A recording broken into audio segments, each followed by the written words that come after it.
Bueno, bienvenidos de nuevo a una edición del Club de Lectura del Arte Gallego de Sevilla, Rosalía de Castro, y en esta ocasión vamos a hablar del libro El ruido del tiempo de Julian Barnes, que habla de la vida del compositor ruso Shostakovich. No sé si lo he pronunciado bien, porque no tengo ni idea de ruso, pero bueno. Primero, antes de empezar, quiero agradecerle a José Antonio que nos haya propuesto esta lectura, porque, wow, he disfrutado mucho, mucho leyéndola, he aprendido un montón, tengo la sensación de que he aprendido un montón de cosas y muy bien, ha sido fantástico y un placer leer este libro. Pues como podéis deducir por mis palabras, me ha encantado, ¿vale? Lo he disfrutado mucho y he sido muy feliz y quiero seguir al autor, leerme más cosas de Julian Barnes. Pero bueno, a ver qué os ha parecido a vosotros. María Ángeles, tú te toca. A mí me encanta también. Es la segunda vez que lo leo y me ha encantado.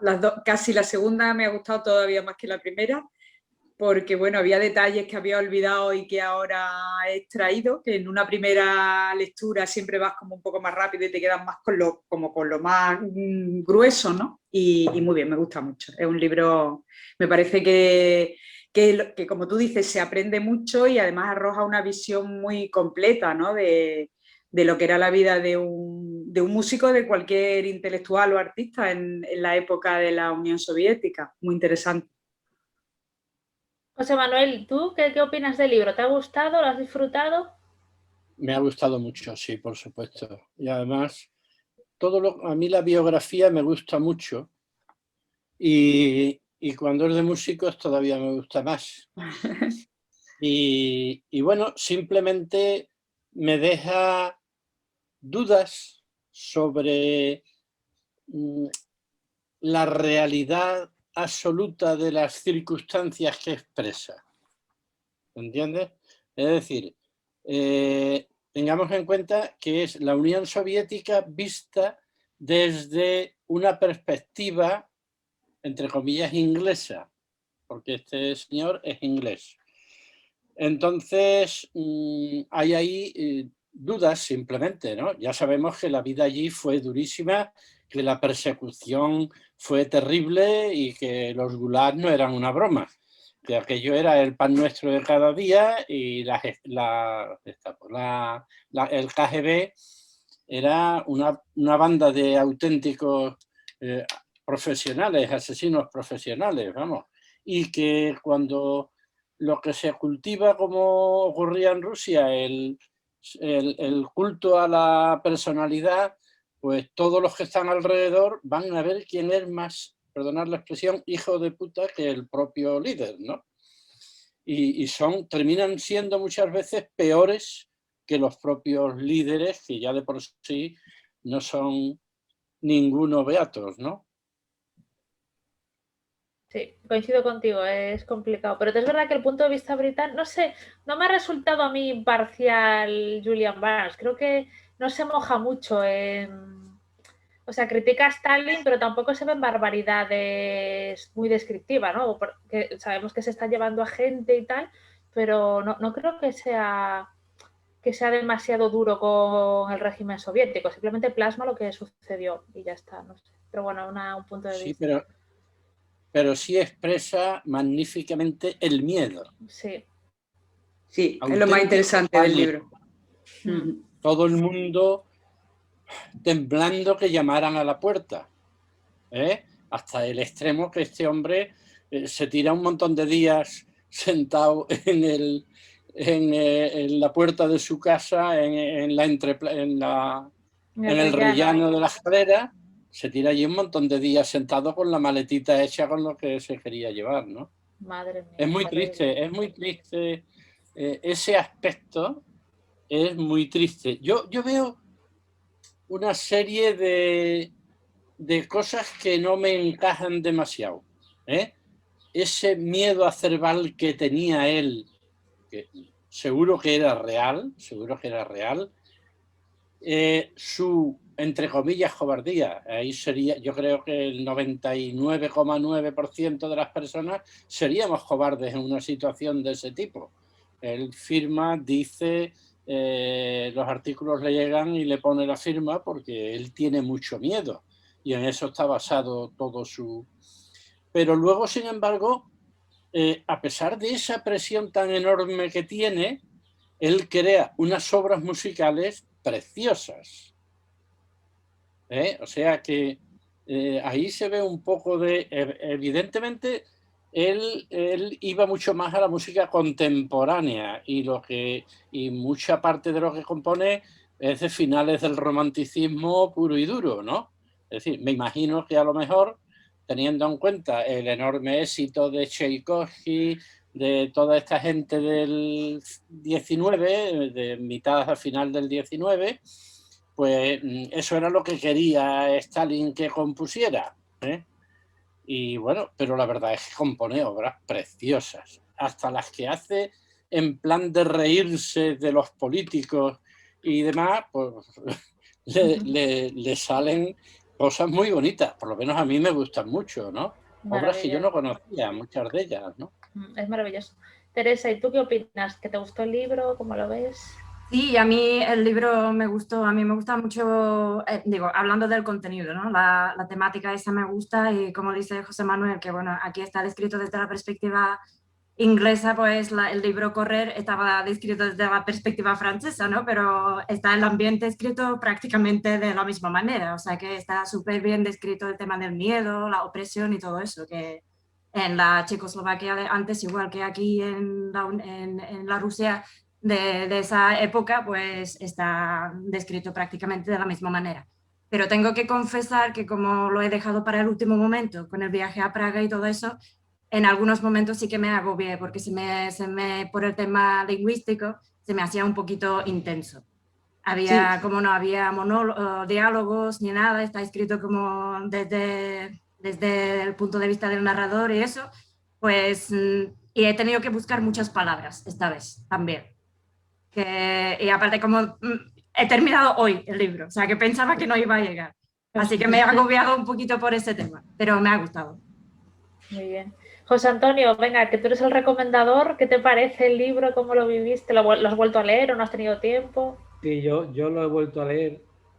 El libro, yo lo veo un poco, creo que coincido con lo que planteaba José Manuel. Yo en la lectura, bueno, a mí el libro en la primera lectura me gustó mucho y de hecho por eso lo recomendé. Yo aquí veo dos temas. Como novela me parece fantástica, está escrita, a mí me encanta, y luego como biografía me genera muchas dudas. Me genera dudas de coherencia interna, ¿no? Claro, porque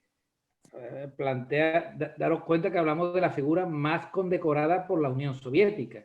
Tiene 6 premios Stalin, es el presidente de la Sociedad de Autores. Claro, esto se contradice o se convalida mal con lo que cuenta en la novela, ¿no? Y a mí me genera dudas. Quiero decir que sin duda para mí hay un componente ideológico del autor. Eso a mí quiero decir, o una línea, y además tampoco lo contextualiza, porque al mismo tiempo que ocurría esto estaba el macartismo en Estados Unidos y había que preguntarle a Elia Kazan o a otros cómo vivían la persecución en Estados Unidos, ¿no? Que llevó hasta el suicidio a muchos guionistas de Hollywood y cosas de estas. Quiero decir, aquí hay un elemento, yo lo separo. Me genera la biografía, si lo tomas como biografía, me genera dudas. Digo, yo no me la creo por plantearte en sus estrictos términos. Lo que como novela, el ambiente que genera de terror colectivo es tremendo, ¿no? Es una novela que a mí y la creación de ambiente, el modelo que hace, porque realmente la vertebra en torno a 3 acontecimientos que son cuando estrena la ópera Macbeth, que parece que Stalin la ve o la escucha detrás de las cortinas, que luego cuando otros años después, que es el viaje a Estados Unidos como delegado de la Unión Soviética en el Congreso de la Paz y los artistas mundiales y demás, y luego en el último momento, que ya es bastante años después de morir Stalin, cuando lo nombran presidente de la Unión de Compositores de la Unión Soviética o algo así, un cargo de este tipo. Bueno, lo vertebra en ese sentido y en ese contexto va dando saltos hacia adelante, hacia atrás, que yo creo que en ese sentido a mí me ha encantado desde el punto de vista como novela, ¿no? Ya, a mí en lo que es la parte de biografía me genera dudas y creo que tiene una orientación ideológica detrás del propio autor, lo cual es legítimo, ¿no? Pero bueno, entonces tengo esa cuestión, pero creo que esto es una novela, no una biografía. Entonces, en ese sentido, como novela me parece muy bien escrita, te mantiene permanentemente atento. Es una novela que además tienes que leerla, aunque no es una novela al uso de acontecimiento, porque no deja de ser la biografía de una persona, pero la verdad es que a mí me ha encantado como novela. Como biografía me genera dudas la fórmula que tiene, porque realmente es una fórmula escrita en tercera persona sobre acontecimientos íntimos, lo cual es muy complicado que digas, bueno, esto habrá sido así o no habrá sido así. Y luego algunas contradicciones, conociendo un poco el propio relato y, por otro lado, la vida de este hombre. Y bueno, luego a él lo presenta como una persona absolutamente débil, llega a ser hasta no sé si casi un poco miserable, ¿no? Un poco de la presentación de una persona que se pliega al poder, pero bueno, no sé, eso es la parte del análisis de si los hechos son reales o responden a una realidad. Creo que la novela no tiene que perseguir eso, ¿no? La novela como tal novela puede relatar los hechos como quiera, ¿no?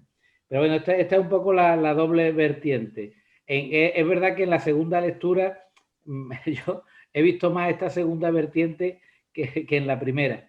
Pero bueno, como novela, insisto, a mí de hecho lo recomendé porque la impresión de una primera lectura a mí me gustó muchísimo cómo escribe este hombre, cómo lo relata, cómo lo desarrolla, pero con este matiz que ya digo, que siempre que hay un sesgo, en un periodo muy complicado, ¿no? Y que además es muy difícil analizar con los parámetros actuales, ¿no? Porque, y si lo compara, porque coetáneo con Shostakovich, pues está Prokofiev que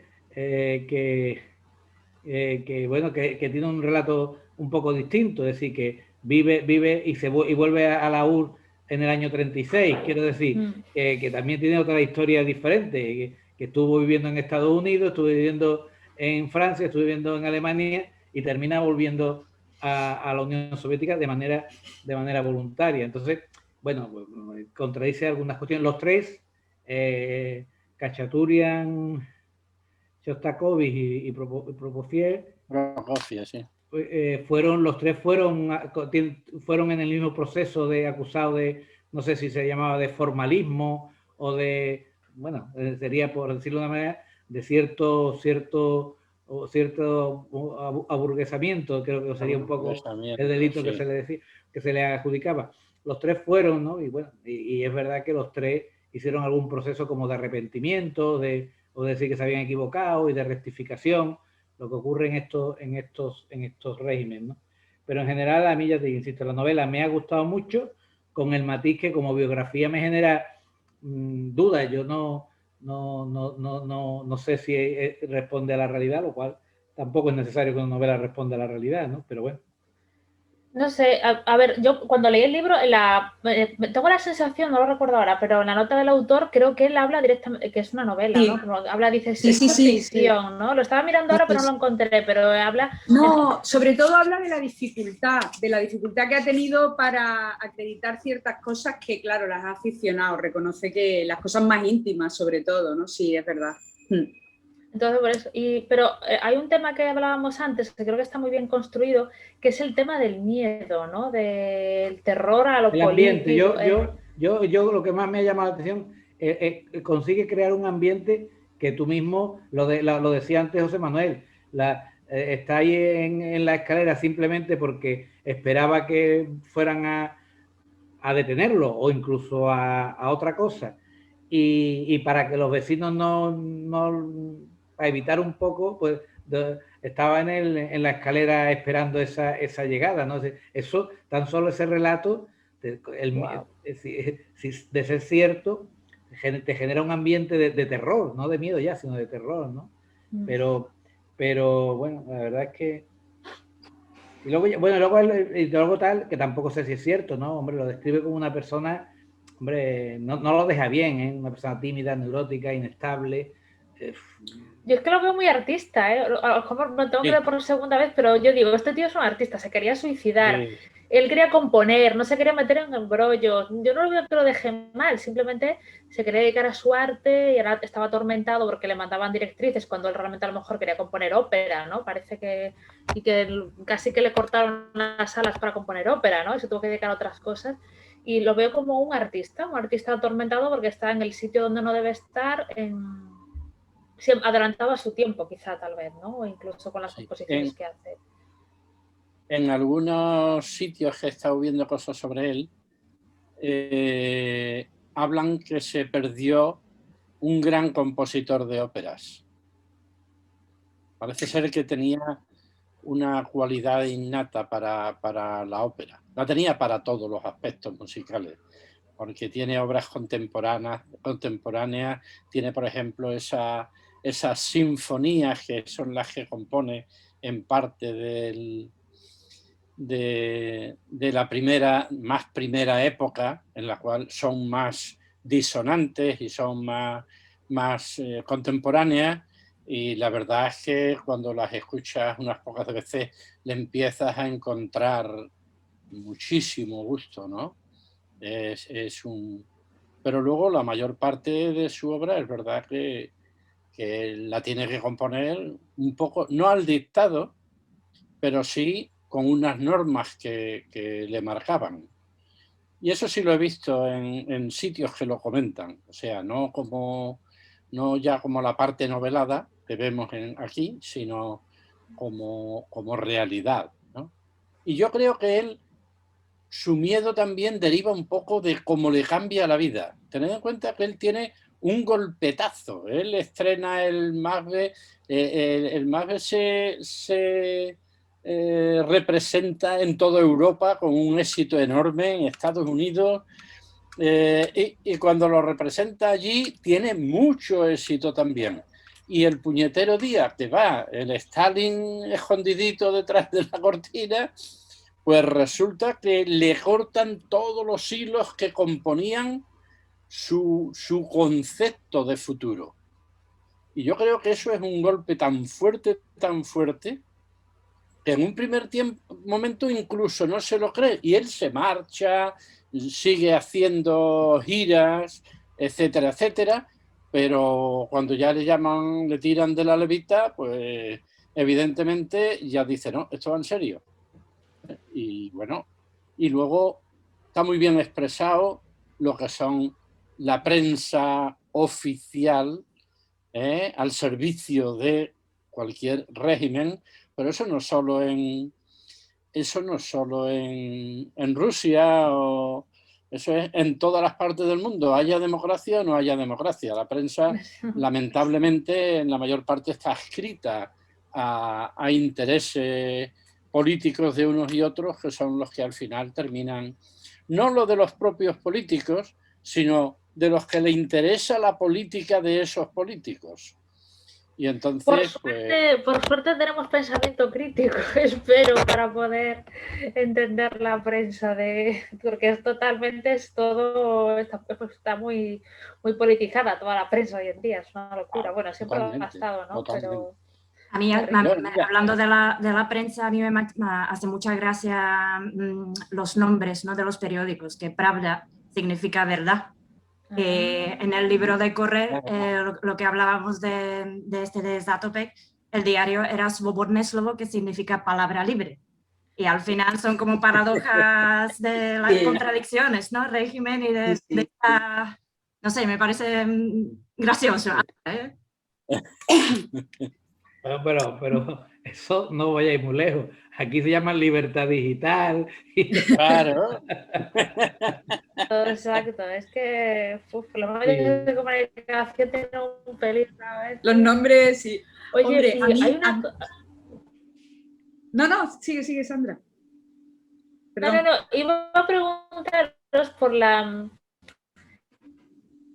No, realmente no puedes hablar, era una tontería, pero hay un tema en la novela que parece que desde fuera es el autor del régimen y desde dentro está presionado para ser el autor del régimen, ¿no? De Stalin, del comunismo, del PQs y tal.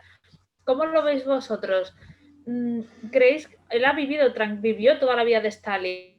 ¿Hasta qué punto estaba presionado para ser portavoz de la Unión Soviética y del régimen? Es raro.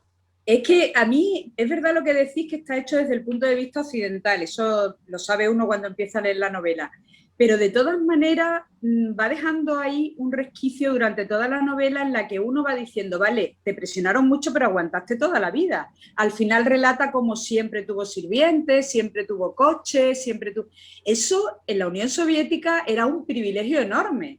Es decir, él no vivía como el resto de la población, ¿vale? Que no era un obrero músico, como él dice que trataban de hacer, pero es verdad que vivía con privilegios y toda la vida pudo dedicarse a la música, nunca tuvo que buscar ni un segundo trabajo, tuvo holgura pues para lo que en la época en la Unión Soviética suponía mantener a su familia, educar a sus hijos. Entonces, yo también voy captando un resquicio de decir, vale, yo no digo que se quejara en vano, ni muchísimo menos, porque no es lo único que he leído sobre esa época en la Unión Soviética y coincide bastante con otras descripciones. Pero sí que es verdad que el autor también va dejando ahí un poco ese ronroneo de decir, vale, sí, pero nunca te fuiste, lo primero, que otros autores sí se fueron, y luego siempre tuviste tu sitio, y de hecho en un momento dado le llega aquella frase que le dice a alguien, como de que Stalin un día dijo, a él no se le toca, ¿no? Porque en el fondo el propio Stalin sabía que tenía ahí un diamante y que no le convenía destruirlo, que lo tenía que modelar y que someter, pero que había que cuidarlo porque él siempre se pregunta, pero ¿cómo cayó todo el mundo a mi alrededor y yo no caí? Ni nadie de mi familia, porque en todo momento ha habido alguna protección, ha habido alrededor de él, me refiero a la época de Stalin, luego ya, que pasa la época más dura, ya como que aquello no hace falta porque todo el mundo reconoce que es una gloria nacional, ¿no?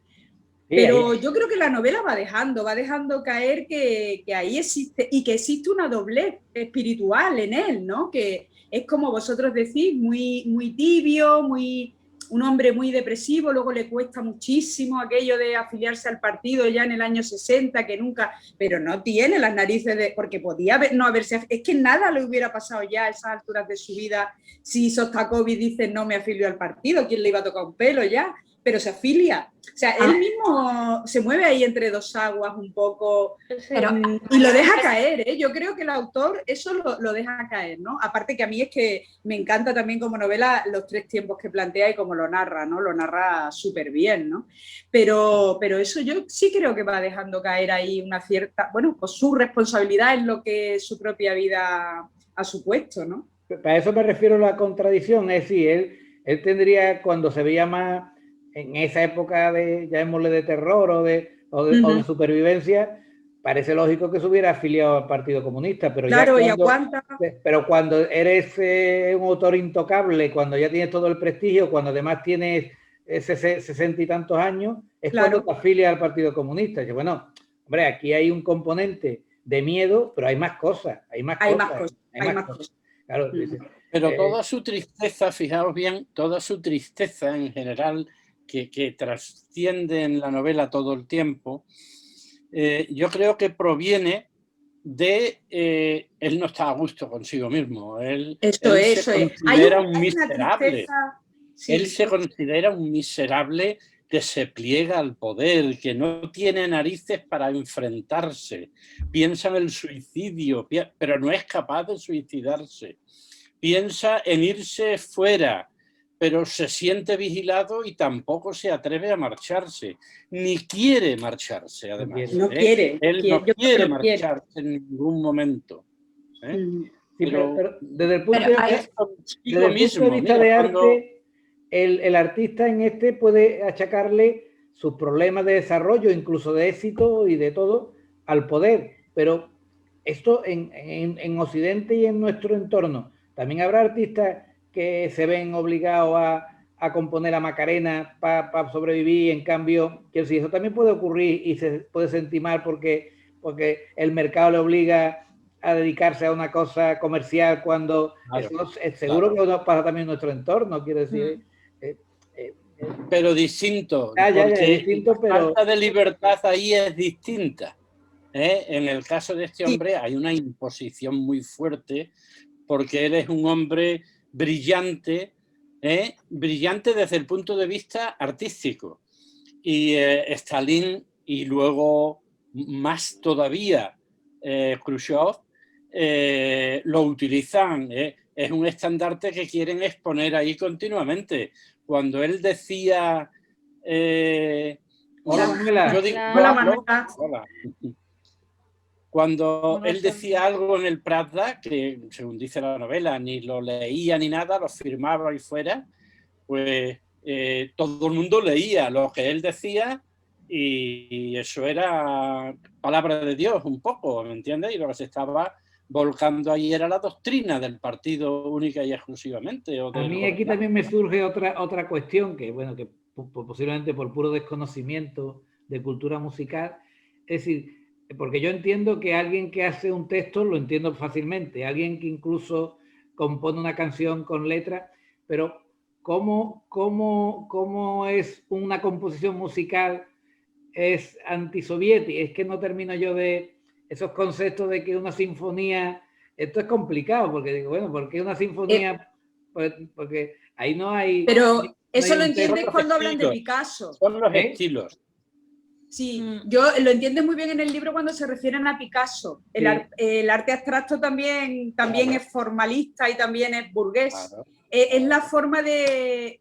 es lo que dices, una de esas primeras sinfonías que cuando tú las oyes te suenan al cubismo, pues eso es lo que el poder dice que no, que eso el pueblo no lo entiende y que el pueblo lo que quiere es lo fácil de entender y lo popular, lo tradicional. Lo ¿no? Claro, sí. Claro. Manuela, sí, sí. Ya que te has unido a nosotros... Buenas tardes. ¿Qué te ha parecido? Disculpad el retraso. No te preocupes. ¿Qué te ha parecido la novela? Pues a mí me produjo mucho un shock, así, no sé, hasta la página 60 y tantos no sabía de qué estaba hablando. No sabía por qué estaba en el rellano, a qué estaba esperando, si es que había matado a la mujer, a la hija, estaba esperando que viniera la policía para llevárselo, pero porque había hecho un crimen, no lo coordiné y luego ya, claro, venga, leer y leer y leer para ver qué es lo que había pasado. Claro, ya te vas dando cuenta de que es el contexto histórico, del régimen, de todo el tema político y bueno, me sorprendió, pero me dio mucha pena el personaje, no sé, lo vi muy atrapado, mucha ambivalencia, mucho... lo positivo, lo negativo, no sé, me resultó muy impactante, la verdad, me ha impactado. ¿Te ha gustado? ¿Te ha gustado? No sé qué habréis comentado. Sí, básicamente eso, sí. Sí. Oye, hay una escena en la obra que él se va a viajar al extranjero y le cuentan que hubo una poeta o una poetisa, no me acuerdo muy bien, que salta por la ventana y huye sí. Y dice que la acojan los estadounidenses, ¿no? Que huye. ¿Qué hubierais hecho vosotros? ¿Creéis que está bien que Shostakovich no hubiera saltado porque lo hubieran acogido en Estados Unidos seguramente, ¿no? Teresa, ¿tú cómo ves eso, esa vinculación? ¿Hubiera saltado? ¿Te parece bien que la... Yo la verdad que no recuerdo ese pasaje, pero que tampoco era tan fácil irse de ahí a otro país. Es que al final la familia se queda ahí y al final los perjudicados son los familiares. Y además la familia... Estaban los hijos, estaba la mujer y ahora a lo mejor se ve, se salva, lo acogen, pueden... reproducir su música y todo eso, pero todos sus amigos y toda su familia va a estar perjudicada y se queda ahí.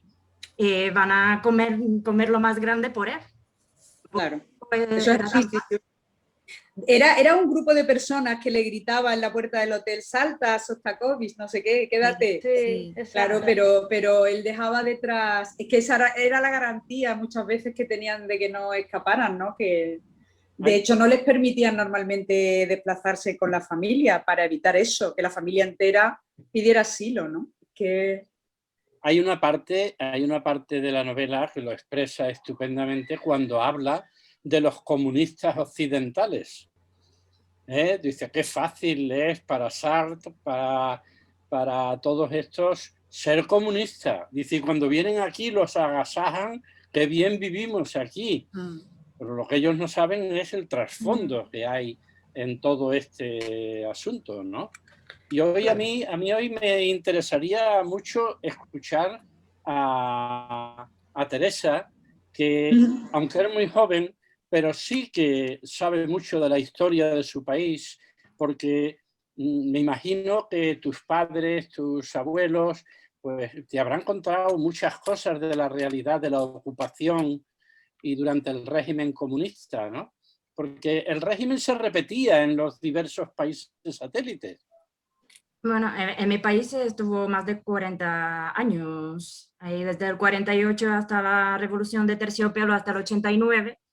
Lo que pasa que a mis padres no les afectó tanto porque no sé, se dejaron llevar por la época y no nada. Pero mi abuelo, por ejemplo, tuvo que escapar de Praga y se fue perdón por decirlo, pero al culo del mundo, a un pueblo ahí cerca de la frontera con Alemania.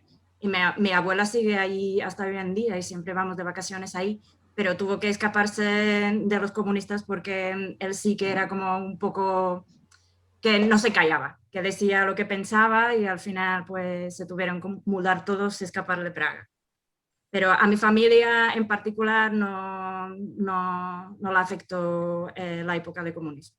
Pero habréis escuchado historias, ¿no? Como... Sí, hay un montón de películas, a mí me encantan las películas de esa época y de verdad que ahí se ve, y bueno, sí, lo de los años 50, los procesos políticos inventados prácticamente, y un montón de cosas, es verdad que tú no te podías fiar ni de tu propia madre, o sea, que tú no sabías quién te podía decir algo o hablar mal de ti o lo que sea, de verdad que no existía ningún tipo de confianza. Lo leímos también en el libro de Correr, que creo que ahí se hablaba algo de que la gente no se paraba ni siquiera para saludarse en una época porque tú no sabías qué esperarte. Me parece algo increíble, pero de verdad que era así. Yo no vivía en esa época, pero sí, hay tantas películas y tantos libros, algo de verdad hay, ¿no? Es aquí en España, por ejemplo, yo recuerdo la época, años 71, que yo estuve viviendo en Barcelona 2 años y pico, y yo me acuerdo que entraba en un bar y yo pasaba auténtico miedo. Pasaba auténtico miedo porque cuando oía hablar a la gente allí, yo decía, en cualquier momento van a entrar los grises, los secretas, y nos van a inflar a tortazos y a palos. Y cuando yo venía aquí, luego te vas acostumbrando, vas viendo que no pasa nada, que bueno, que la gente lo hacía porque realmente no pasaba nada. No era lo mismo que en el resto de España. No, era diferente. Era igual, sí que no. Y cuando venía aquí mi padre se asustaba, pero ¿este niño dónde está metido? ¿Qué ambientes anda? Porque hablaba un poco más libremente de lo que se hablaba aquí, ¿no? Claro, y el año 71, que todavía eran tiempos duros, aún fusilaban a gente por aquellos años. Era el final de la dictadura, pero todavía, yo vuelvo a Huelva en el 73, 2 años antes de morir Franco. Manuela, hemos comentado también el recurso del miedo en la novela. No sé cómo hacías sentir, cómo ves al personaje o cómo ves el ambiente general donde se desarrolla la novela. Miedo, terror. Un poco de eso, de miedo a que te pueda pasar a ti, a tu familia, que no quieres decir nada, pero te dejas llevar y esa contradicción interna, ¿no? Decir que yo no quiero hacer esto, pero que lo tengo que hacer porque si no tengo otras consecuencias. Yo creo que sí, que vivían un poco con miedo. Sí. Y luego también él se casó 3 veces. También tenía una vida un poco, digo, anda, que tonto no era, ¿no? No, y que una de las cosas que expresa muy bien es que no podía estar solo. No sabía estar solo, sí. Una mujer en su vida siempre. Sí. Oye, ¿y esto se recoge? Luego decía... habla Manuela, no, cuenta. No, que decía que siempre en una de las tumbas de no sé si era Nitna o Nita, una de las mujeres, que decía que había flores, pero que él no las ponía, O sea, como Era que su no, amante, Esto lo cuenta luego, el amante que tenía cuando murió, Claro. de hecho ella murió estando con el amante. con el amante, o sea, que digo, llevaba bueno, las es flores. que Sí. ellos se buscaban A él sus no le, apaños. no le parecía mal, ¿no? Decía que cuando veía las flores casi que le reconfortaba, ¿no? Claro, que estaba alguien Sí, que se acordaba de tenía ella. Sí. Sí. Al principio del libro se habla un poco de cómo eran los jóvenes al principio como de la revolución, ¿no? Que habla del amor libre, que es este tema que estamos tocando de las relaciones de pareja, ¿no? Que era que que no querían tener nada que ver con los estándares. Y ¿se me oye o se ha cortado? ¿Se ha cortado? Se corta un poquito a veces. Se corta. Ah, vale, es que no sé, me ha salido un cartel de la conexión es inestable. Y es curioso porque pasamos de eso, de gente joven, que parece que estamos en el mayo del 68 con el tema del amor libre, a de repente Stalin y la dureza del régimen, y tienes que estar ahí como encorsetado, ¿no? De la libertad Claro. de la revolución o de las ideas. Así, de hecho lo cuenta Dale, cuando María habla Ángeles. de su tío, creo que era, su tío bolchevique, ¿no? Como para él sí había sido una decepción. Es que la revolución fue una, pero eso como todas, ¿no? Como casi todas, siempre ha ocurrido. La revolución fue una cosa y cuando luego llegan las épocas duras y grises, como aquí ocurrió con Stalin, pues ya fue otra. Porque para controlar a los individuos al final tienes que acabar con todas esas cosas, ¿no? Y fue así, de hecho muchos bolcheviques luego acabaron represaliados y bueno, en las peores circunstancias, los pobres, ¿no? En los gulags y muertos, ¿no? Y era la gente que había hecho la revolución, pero sí, fue así. De todas maneras, es curioso que él ya nace en el 1906, vamos, él era un niño cuando triunfa la revolución, muy pequeño. Yo creo que él básicamente ya se educó en la Unión Soviética, que él fue a la universidad, como que aquello, claro, también lo explica, fue mucho peor para su tío que para él, ¿no? Pero él ya un poco se crió más en la Unión Soviética como tal, ¿no? Pero sí, esa ambivalencia entre lo que fue, y siempre le quedó, ¿no? Esa idea de tener por ahí varias historias por no poder estar nunca solo y sí que la refleja toda la vida, ¿no? Es curioso porque la Unión Soviética está muy focalizada en todo el tema de la época más dura. Ahora vuelven a estar en una situación realmente complicada, en la Hablamos cual... de lo que le pasó lo que hizo Lukashenko el otro día. ¡Madre mía! No, que no me se puedo te, creer. no, ahora no se te ha oído, Sandra. No te he oído nada. No te hemos oído. Yo no sé, creo que tengo un problema porque os oigo raro. No me oís, ¿no? Se entrecorta. No me escucháis, ¿no? No, vale. Habías dicho algo, pero no hemos entendido. Está ¿Nos oyes, Sandra? intentando arreglarlo. Está intentando arreglarlo. Ah, no, se ha apagado. Ah. Es que ha quitado el micrófono. Ha quitado el micro, sí. Bueno. Vale, ya Lo está. que yo Creo comentaba, que ahora me oís mejor. Sí. Ahora. Creo que sí. Ahora. Vale. Habías dicho habla algo José, que no José hemos Manuel, oído. sí. No, que estabas comentando de Rusia en la actualidad y me he acordado de Bielorrusia y lo que hizo el otro día Lukashenko con el avión. ¿No? Sí, bueno, eso... ¡Wow! Me pareció... Me recordó, había estado leyendo el libro y pasó eso, que bajan el avión, detienen al periodista y digo yo, ostras, madre mía, parece que eso es una cosa de otra época, no de... No, y lo mismo que ocurrió con la chica, con la opositora que se presentó a las elecciones, ha circulado ya por ahí el vídeo de él y de la novia retractándose, pero vamos, es tremendo, lo de Lukashenko es... Bueno, es Bielorrusia, ¿no? Pero bueno, es como un poco todavía... Decía que el tema de dictadura se focaliza mucho en Rusia, pero fijaos en España, fijaos en Argentina, fijaos en Chile, fijaos en el propio México. Bueno, ya todos los regímenes africanos es terrible, porque ahí ya no solo es la persecución del régimen, sino las persecuciones de la etnia. Claro. Pero el otro día, en el intermedio, hay Fraser, está en Estados Unidos y desde Estados Unidos hace información para el intermedio. Y decía, le preguntaba el Wyoming, le preguntaba, pero bueno, ¿y los americanos qué piensan del tema israelí? Dice, hombre, los americanos piensan que es una lucha contra terroristas. Dice, tened en cuenta que el propio New York Times, fijaos el nivel al que se llega, no expresa para nada las matanzas que están haciendo. Israel, según las editoriales del New York Times, Israel está luchando contra Hamas, contra unos terroristas que pretenden eliminarlos a ellos. Y te quedas, de verdad que te quedas con las patas colgando de escuchar cosas de ese tipo, ¿no? Sí, la interpretación de la realidad está ahí, es como tú, sí, y le puedes dar la vuelta que quieras.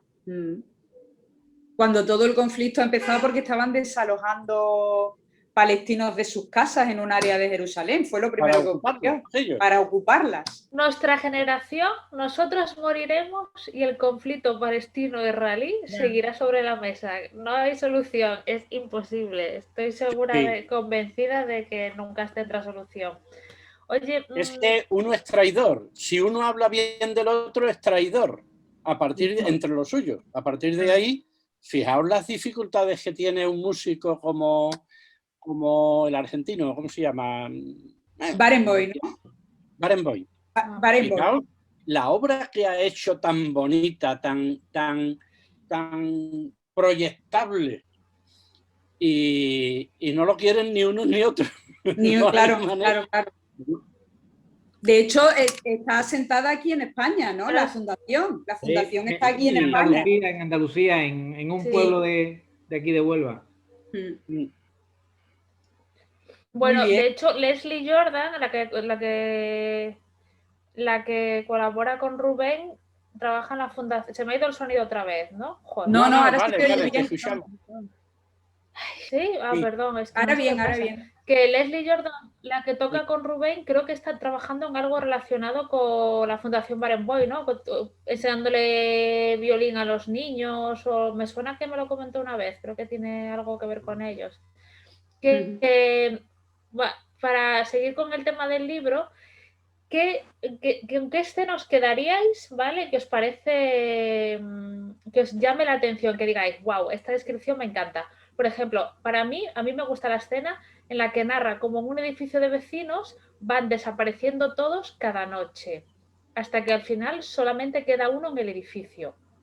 Esto para contar cómo era la represión y cómo era el miedo en el régimen de Stalin. Me parece una descripción buenísima y súper efectiva. María Ángeles, ¿con qué escena te quedas del libro? Pues yo me quedo con una cosa que además me he señalado hasta la página, porque me ha gustado como lo dice. Cuando dice que el resultado era que la casa del comunismo estaba desproporcionada y carecía de dimensión humana, que te inspiraba sueños y te daba pesadillas y asustaba tanto a los adultos como a los niños, ¿no? Sobre todo esa frase de que estaba desproporcionada. Él lo relaciona con esa casa de su infancia que recordaba con habitaciones muy grandes y ventanas muy pequeñas, ¿no?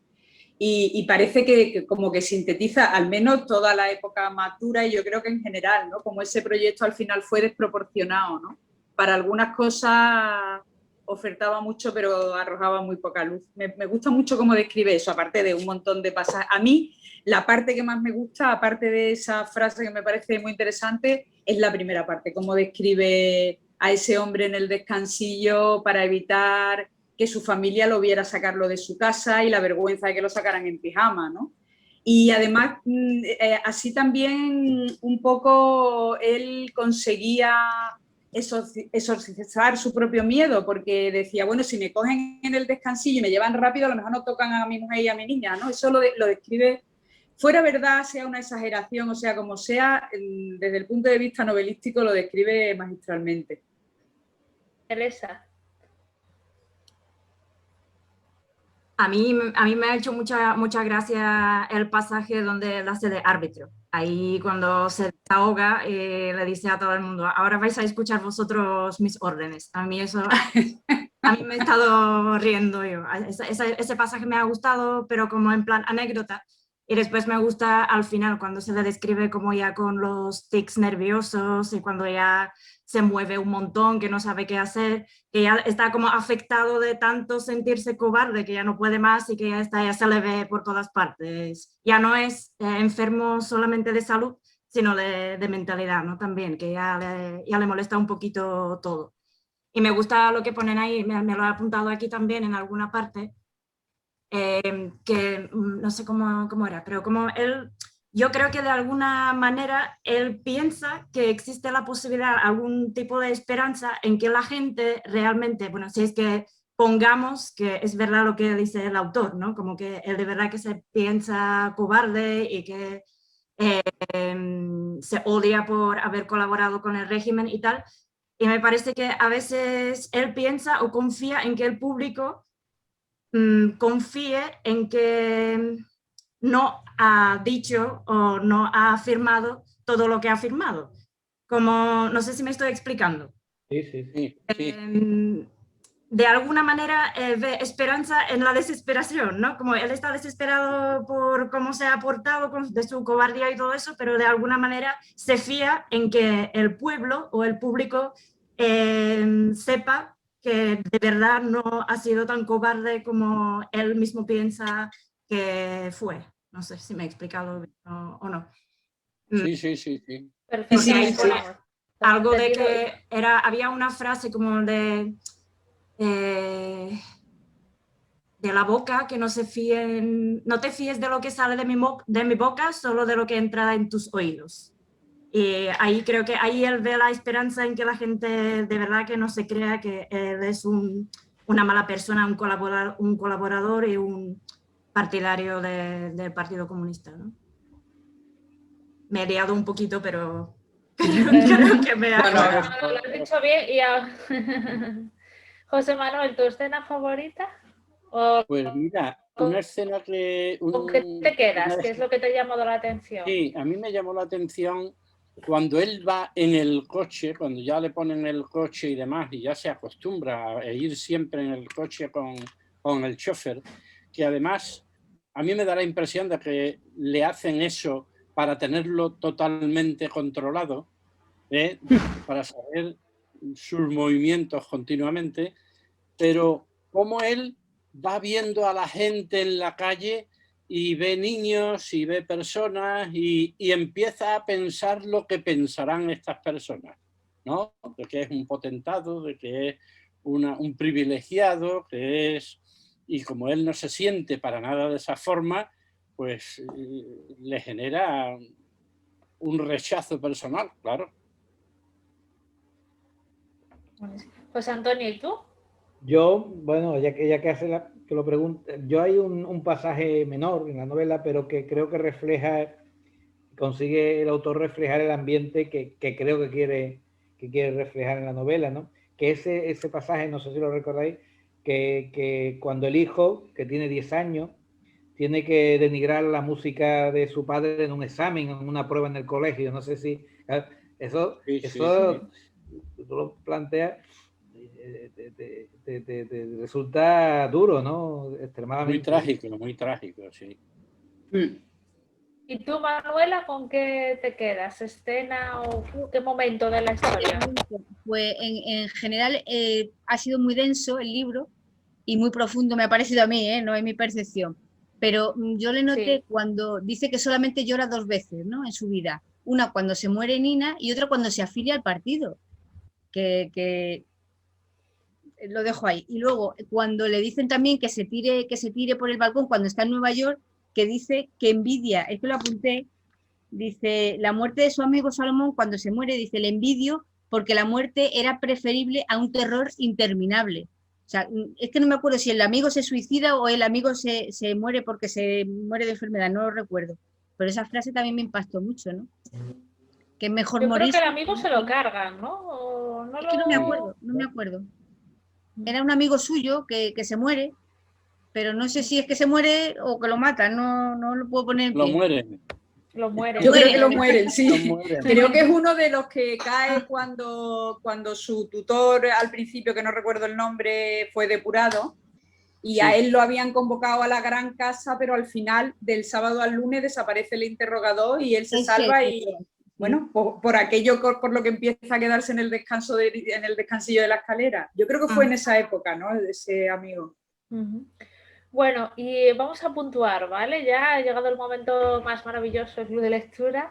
Empiezo yo si queréis, ¿vale? Para que no os sentáis presionados. Y yo recordaros que mínimo 1 estrella, máximo 5, y yo le voy a dar un 4. María Ángeles. Uf, yo a este libro no sé si darle el 4,5 o el 5, ¿eh? Yo me gusta mucho, yo le daría un 5, ¿eh?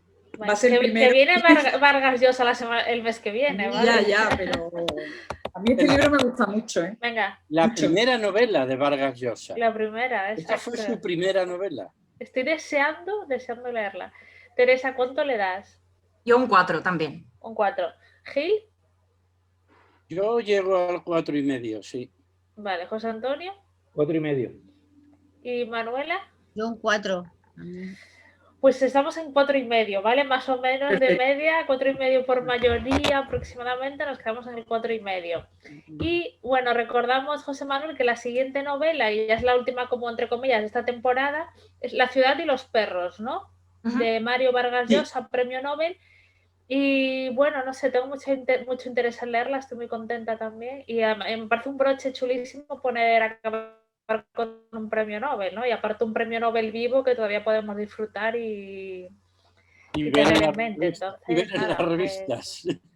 Sí, y verlo en la revista. Pero escribe muy bien. Pero la parte más penosa de este hombre. Sí, es la parte más penosa para mí, vamos. El amor que es indescifrable, ¿sabes?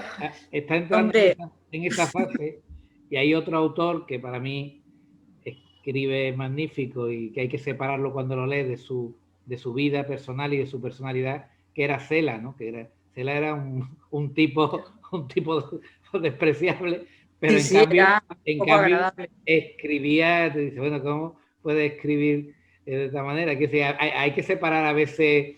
A veces sí, a veces. Las cosas, ¿no? Y este hombre, bueno, no por estas características, pero sí por una evolución que tú dices, bueno, el hombre ha ido evolucionando desde posiciones muy progresistas hasta posiciones muy conservadoras, pero bueno, pero la verdad es que como escritor es y ha sido siempre, que es decir, desde la primera que dice hasta la fiesta del chivo, hasta todas son, vamos, yo creo que no es.